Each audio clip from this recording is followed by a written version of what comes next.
Hello students, we have given a question. So let's read the question and solve it. So question says a long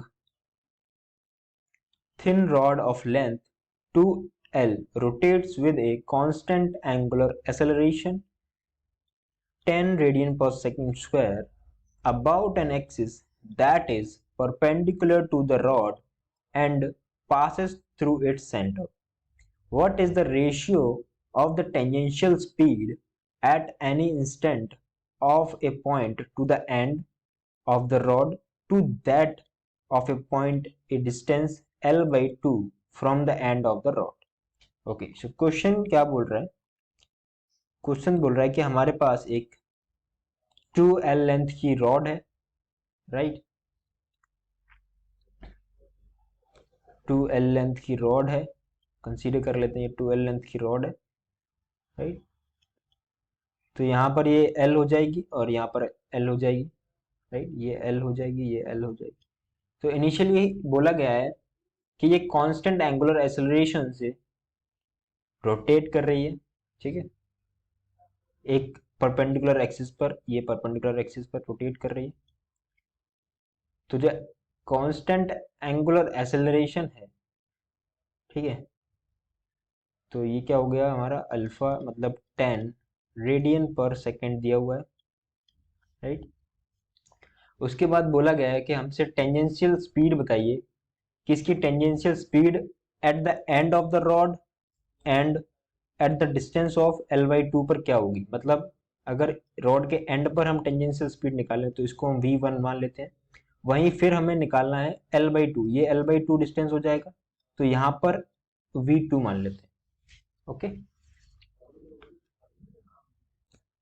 तो यहाँ से हम क्या बोल सकते हैं कि हमारे पास जो एंगुलर एक्सेलरेशन है वो कितना दिया हुआ है. एंगुलर एक्सेलरेशन मतलब alpha is equals to 10 radian per second square दिया हुआ, राइट?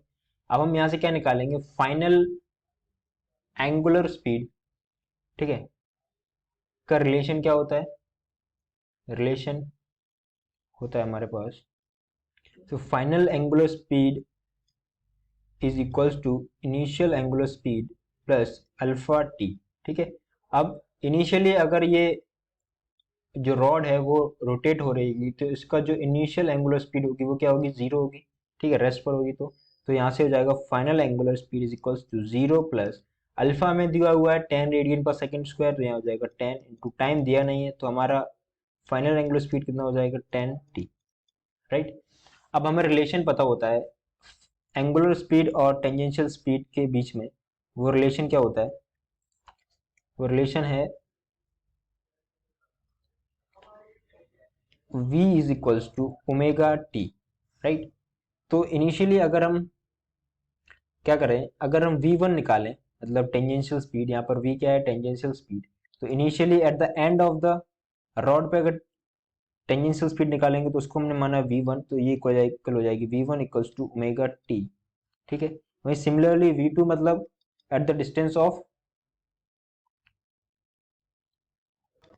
ठीक है, यहाँ पे ओमेगा एल होगा, okay, omega L and omega L, ठीक है, ये लेंथ हो जाती है, तो यहाँ पर हो जाएगा ओमेगा एल. तो यहाँ पर हम क्या देखते हैं, ओमेगा की वैल्यू हमने कितनी निकाली है, वो है 10t, ठीक है. तो पहले में जब v1 की वैल्यू टेंजेंशियल वेलोसिटी निकालेंगे तो वो हो जाएगी 10t इंटू एल क्या होता है हमारे पास, रेडियस, तो एंड पर निकाल लें तो एंड पर हमारी कितनी रेडियस हो जाएगी, एल, ठीक है, एल. वहीं v2 किसके इक्वल हो जाएगा, v2 हो जाएगा ओमेगा एल, तो ओमेगा का वैल्यू है 10t और लेंथ कितना है, लेंथ है l बाई 2, राइट? तो 10t से 10t कैंसिल हो जाएगा, l से l कैंसिल हो जाएगा, तो हमारे पास क्या हो जाएगा, v1 divided by v2 is equals to 2/1. तो हम बोल सकते हैं कि जो रेशियो होगा v1 ratio v2 is equals to 2:1. मतलब v1 क्या है हमारी रॉड के एंड पर टेंजेंशियल स्पीड और v2 क्या है, l बाई 2 डिस्टेंस पर tangential speed from the centre. So option C will be the right answer of this question. So I hope you got the solution. Thank you.